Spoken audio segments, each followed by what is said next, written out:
ვინც არიცით ხალხო, ეს არის ჩემი სამაგალითო ცოლი. ზუსტად 5 საათი მალოდინა, მეტი კი არა, რომ გემრიელად საჭმელი მეჭამა და რა მოამზადა თქვენი აზრით? აი ეს ხორცი, ღორის ხორცი. ამას უყურეთ. ქვასავით არის, ქრისტი, ქვასავით, ანუ ჩიფსი გააკეცა, ღორის ხორცის ჩიფსი. ძვალი იმდენად გამომშალე რომ ტყდება, ქრისტი. ანუ პრეისტორიული ცხოველი რო აიღო, იმის ძვალი არის შემორჩენილი და შენ ამის ძვალი დაშალე, ქრისტი, 5 საათში რა უქენი ხორცს, რა, ქრისტი? შენ ხო მითხარი რა, რომ ცხიმიანი არ მინდაო და ცოტა ზედმეტად შენ შევძლებ. გონია რომ ღორის ხორცი შესაძლებელია რომ იყოს დიეტური, ქრისტი, არ არსებობს რა დიეტური, ქრისტი. წყალიც ამოვაურთქლე.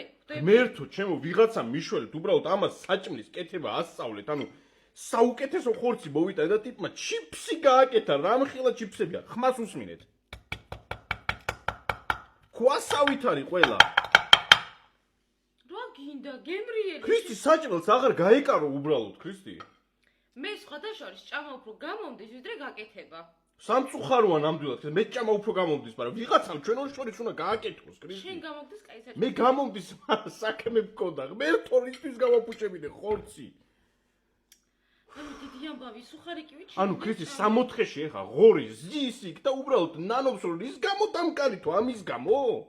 არაფერსაც არ ნანობს.